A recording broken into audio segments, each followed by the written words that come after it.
Hello, my fellow nerds, and welcome to the Nerd Empire. I hope you all are having a fantastic day today, and I hope you all will enjoy today's reaction video. With that being said, let's get right into it, shall we? This next video, it's a Doom Eternal review. That's by Alpha Male. This is Alpha Male Gaming by Maxor. Amogus edition. So let's see what kind of shenanigans this video has to say. I swear to God, if you throw me into that portal, I will fuck you. Would never. Oh, if you listen very carefully, Into that portal, I will fuck that little jingle, like in the background, you can hear that it's the Among Us jingle. you. Were never one of us. You. God, that's so cool. An imposter. False crewmates.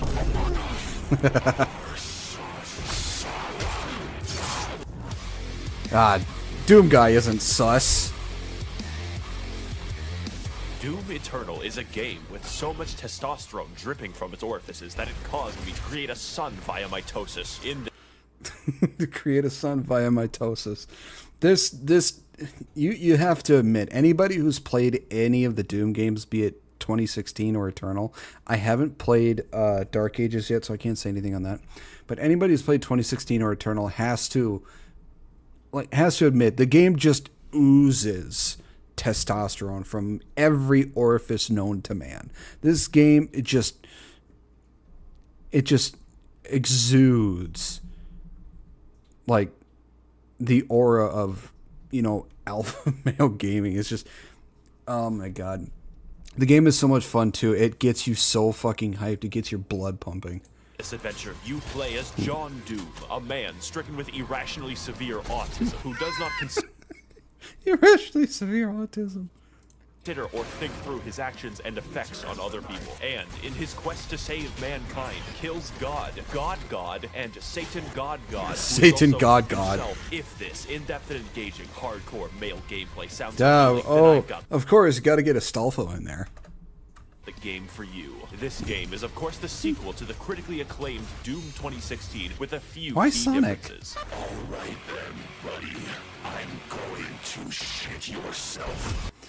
This made no sense to me. Like, why did the blade come out of what looked like should be the actual hilt or the handle and not come out of the three skulls part? Because that's how it looks like it should come out. That made no sense to me when they did this. Which meaningfully extends and builds off of the gameplay and challenges that we love, then extends them some more off of a fucking cliff, until the product that emerges out the other side resembles crack concentrate. If you're watching this, I'm assuming you've probably played the game, since I don't actually want to help people buy things. Oh yeah, I've played the game all right. I've played 2016 and Eternal, and oh, it's so good. I'm here to entertain people, and if you're clamoring for entertainment and haven't purchased this game yet, do yourself a favor. There's enough male hormones here to transition someone, and I can guarantee you results, my fellow Sigma males. So whether you're a psychopath like me or new to modern Doom games, come with me on this amazing journey through Twitch gameplay, beautiful environments, There's more testosterone oozing off this game than the average male gamer. nonsensically fucked up lore, and remixed Mongolian throat singing. For money is temporary, but Doom is eternal. Hey, good wordplay there.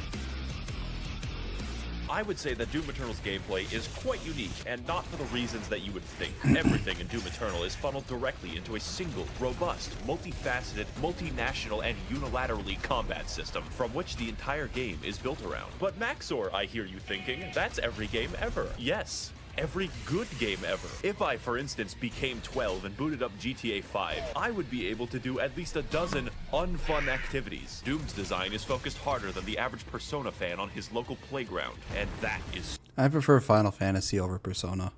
special. You will play the game in the way that is fun, or you will lose. So as good as 2016 Yeah, pretty much. The game forces you. Like, you have absolutely no choice. It forces you to play the fun way, or you will have a bad time. You're gonna have a bad time. it's gonna fuck you over if you don't play the fun way. Was a Polygon journalist could beat the first half, and that's unacceptable because yes, it is actually unfun to play games after having a lobotomy.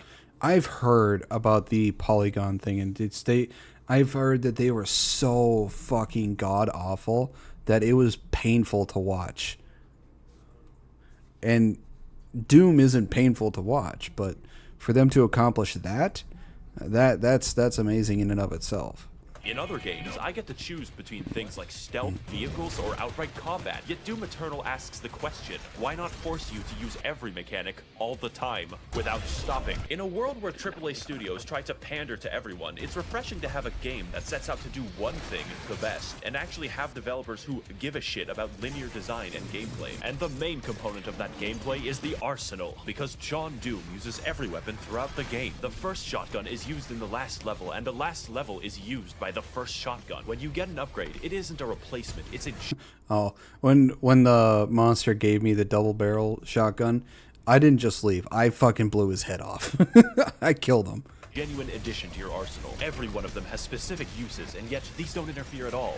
They enhance. How do enhance? Well, shoot his hands off. Fire a rocket. Fire a ballista. Fire flame. Freeze him. Fire on his freeze and froze shotgun. Brain aneurysm. Just as important as how you kill is how you heal and how you restore. Fortunately, the aggression of this game rivals my dog in a kindergarten. Like real life, the only way to get ahead of the competition is to kill them. How do I heal when low? Kill them. How do I get ammo back? Kill them. With a chainsaw. In addition, most weapons in the game have 2 mods which completely change their behavior. Such stunning examples would be the... I think the double barrel is probably one of the only guns that doesn't have a like secondary mode or anything. It's just the shotgun. Microwave beam, the automatic shotgun, and the fucking destroyer blade. God, that shit's cool. But on top of 8 weapons, 12 mods, and a declining mental state, we keep going. More than any one weapon, you'll be using your suit abilities, and they all have individual buttons. This is in addition to the 8 that you use for weapons. These would be things like zoom for fast, grenade for depth. Oh, I don't use the buttons to switch between weapons. I use the mouse wheel because it's easier for me and it's quicker. Swedish grenade for life, punch for no reason, and a flamethrower for armor. I play Invoker in Dota 2, and this shit makes me play my keyboard like it's the fucking Moonlight Sonata. I thoroughly recommend playing PC and never using the weapon wheel for maximal Ritalin output. And if you can't switch weapons fast or play on easy mode, that's fine, man, we're all busy. How about I give you 2 more buttons? You thought I was done. There's 2 ways to kill a demon in Doom Eternal, the fun way or the funny way. And to maximize the funniness level, we have the Crucible, which is a direct, instantaneous kill on every enemy. Giant area boss, dead. Previous area boss, dead. The final boss, fuck 'em. Now I hear you thinking, Josh, that sounds pretty strong. Oh boy, buckle your ass. Because the second super weapon on my extensive list of 2 things is the BFG, which canonically stands for Big Fucking Gun. The disappointment I felt in the Doom movie with Dwayne "The Rock" Johnson is that it wasn't called the Big Fucking Gun. It was called the BFG. It was, the F was something else, but it wasn't called the Big Fucking Gun. That I was so disappointed when I saw that. Also canonically, it fires a hole directly into the core of Mars. You can't just shoot a hole into the surface of Mars. Watch me!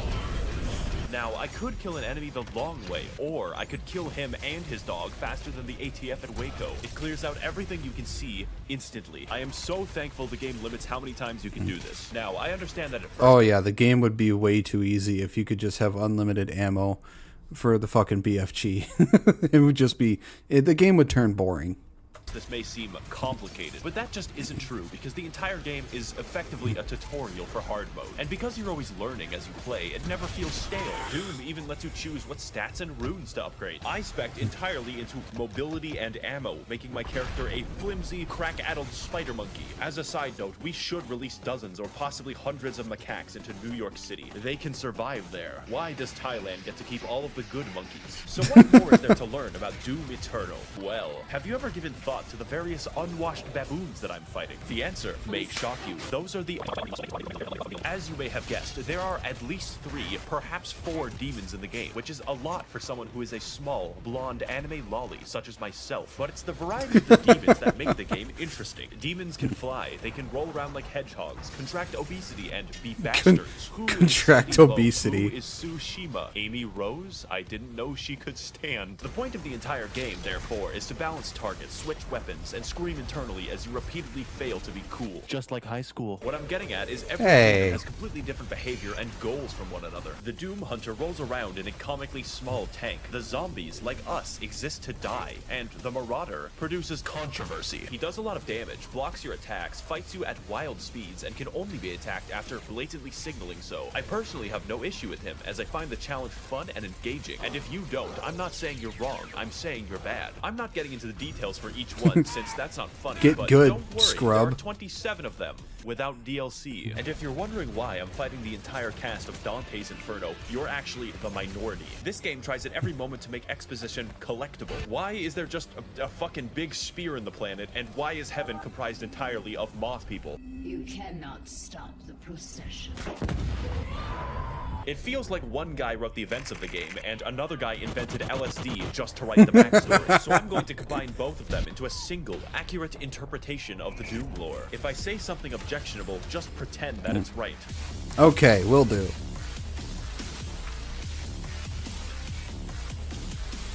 One Brazilian years ago, there was a guy named The Dad who was effectively God, and he made moths in lamp heaven called the Makers. Every 10,000 years, all moths combine their collective consciousness into one gigamoth called the Khan Maker, who is the Moth Pope. So the moths rule over the galaxy, sort of, until Earth happens, and then we start fucking everything up. The Moth Pope finds John Doom after a spree of murders, and he explains to her that yes, hell exists. It's weird that humans knew about hell before God. Anyways, the Moth Pope, after finding out that hell is real, very reasonably decides to What is that manga? See, it turns out that God literally pieced the fuck out like 10 million years ago and let the moths do whatever they wanted. So now the Khan Maker cannot be replaced and cannot die, so she sort of goes insane from the constant immortality. Now the plan is to get some of that sweet hell energy by repeatedly sacrificing entire planets to the Dark Lord in exchange for it. Meanwhile, a sentient robot named Samuel Hayden is very busy on Mars. Earth has this problem called climate change, and we need to find a new energy source. So instead of something hard and difficult like solar power, Samuel Hayden is like, what if we extract this cool blue energy from hell? Also, it's on Mars. Earth does this until hell begins breaking into Mars and John Doom stops them, which is the plot of Doom 2016. This makes Samuel Hayden mad because he's funded by the Koch brothers and really doesn't want to build a windmill. So instead of destroying the demonic crucible, he just brings it back to Earth and catapults John Doom into the backstory planet. If you think that sounds unreasonable, just remember that we considered blotting out the sun before building a fucking solar panel. I only poo-poo farted for the good of humanity. Oh, Jesus Christ. Demons invade to recycle Earth into blue energy for the Moth Pope, so John Doom has to fight both Catholics and hell. And as you go through the game, you might notice that it just brings up random shit at will. Like, oh sorry, the Soul Factory is being held there by 2 gigantic titans, and it's like, okay, I guess Attack on Titan is real now. Doomslayer, you'll need this knife to kill my son. Oh shit, what'd he do? He's the Giant uncontrollable demon titan. The plot of the main game, to understate it, is psychotic, and acts as an increasing checklist of galactically convoluted tasks. Just in this one game, John Doom finds an ancient city like 3 times, goes to the North Pole to kill Santa, fights Croatia, does a little trolling, does a little cockfighting, invades heaven, and permanently kills God, but we'll get back to that. Doom 2016 took place on Mars, but this game has you slung around the universe on a fucking bungee cord, so I understand completely when people say they don't play Doom Eternal for the plot. They're just wrong. I play Doom Eternal for the plot, and that might sound strange to you, but Eternal's plot is pure insanity, and it does everything that it needs to. We are painfully aware that the plot exists as a contrivance because the environmental designer went fucking ballistic. I just don't care. I played every single level, gleefully wondering, oh boy, what stupid shit is next? I cannot fucking wait. So play the game for the plot. It is integral to the experience of Doom Eternal. Oh, but Maxor, there's a plot hole. How did the Doomslayer get the first? Everything I've said so far, except some of it, applies in full partially to the base game. But there's $40 dues of DLC where the gameplay is faster, the challenge harder, and the plot, somehow, even fucking worse in all the right departments. 2016 was a wash. Eternal is Usain Bolt, and the ancient gods is fucking Venezuelan inflation. You thought it was over when John Doom beat the demons and destroyed all of heaven, but you were wrong. That's just the beginning. And with both parts of the DLC now fully out, my recommendation cannot be understated. Let's get into why, and more importantly, what.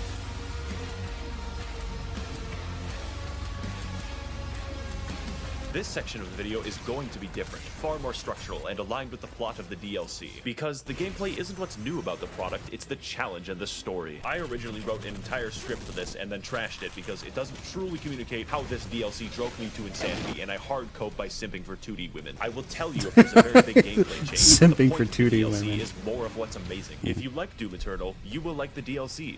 Period. Okay, so Samuel Hayden. You might know him for his various appearances on political YouTube debates advocating for carbon positivity. It turns out that he's not a robot. He's a fucking angel. Also, John Doom's Alexa is God. That's not a joke or exaggeration. His name is Vega, and he is the physical remnant of God's consciousness in AI form. So Samuel, now I was surprised when I divine found that being, out. wants you to revive him since both God and Satan are trapped in volleyballs. At this point, the video can't count as spoilers because it makes no fucking sense. The first DLC is essentially trolling because you kill God. Why? Well, obviously to revive Satan, exclusively so you can fight him. What could go wrong? Of particular note here on the gameplay side is the final boss, who is Samuel Hayden, because holy shit, this fight is hard. Also, the premise is ridiculous, and my enjoyment of the game is hurt by neither. Every aspect of this is speedy, fun, and everything else I've already said about the game in general. And when you finally beat Samuel and revive the Dark Lord, it turns out he's you.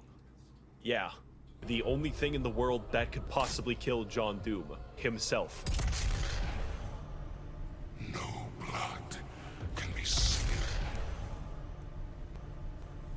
than this holy blood.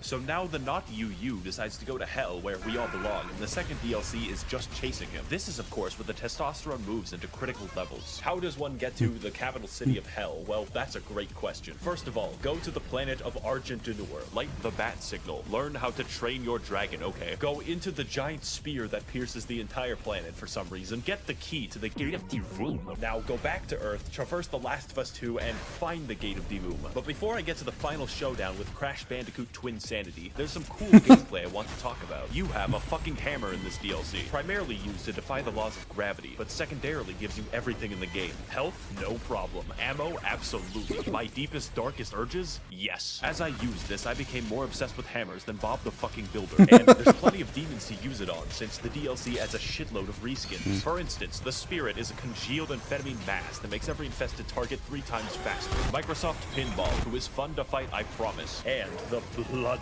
Makers. They are my original OC. Do not steal it. So now that we've reached Cleveland, it's time for the DLC to Fucking gain Cleveland. style. This is the culmination of all of our work. The final battle against Satan himself. And holy shit, you can feel it. When the Sentinel army shows up and everyone's ready to kick ass, you just can't help but feel like your dick is being tickled. Cleveland lives up to the hype too, for once, because it's a non-stop battle of epic proportions right up until the final boss. This is a universe which implicitly acknowledges your godlike power by making the only credible threat to you your identical twin with red eyes in a Gundam. That is called fucking gameplay. And it's a beautiful send-off right up until the man himself, who awkwardly waddles around the arena like a penguin, but that's fine, the fight is still cool.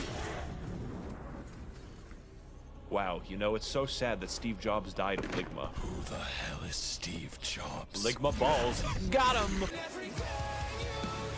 Now, before we defenestrate, there's a few details I want to talk about that truly complete this game, make it a real 10 out of good. Firstly, I would classify the music of this game as metal without guitars, and I fucking dig it so much. How do you make metal without a guitar? Well, you sample Mongolian throat singing and I would also classify it as basically metal on crack. your lawnmower.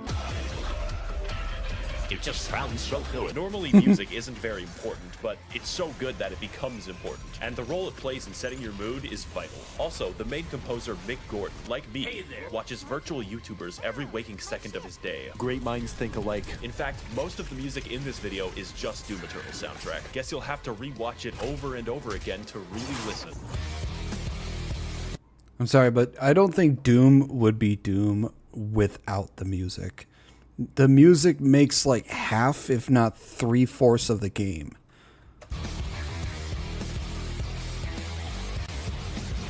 Finally, this game looks really good. Not in a, oh wow, look at all these particles I'm stroking out way. It's more like, how does literally anyone have time to model all of the geometry in the game? It is unreal. It is so downright inspired that it makes you feel bad while playing it. Doom Eternal is such a fast and pulse-pounding game that it's like sprinting through the fucking Louvre. How am I supposed to appreciate the Mona Lisa when it looks like this? Should you buy the game? Yes, I am very biased. If speed and action is what you crave and you want to induce cardiac arrest early, this is your game. I would like to thank the Demonic Brotherhood funding this channel in exchange for their souls. If you would like to engage in blood sacrifice on my behalf, you can head to my Patreon to learn more. Thank you all for watching, and of course, run, they're coming.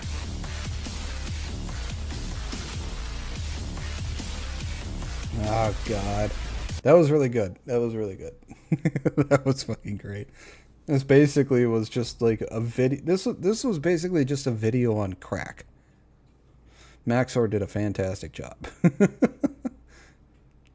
Well, that is the end of this video. I hope you all enjoyed it. If you did, please make sure to give a like and subscribe.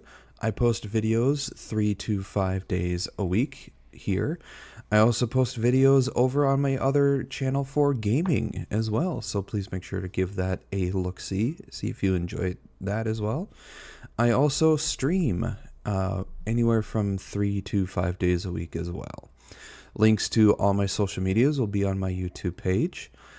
And with that being said, I hope you all have a wonderful rest of your day, and I will see you all in the next video. Bye-bye.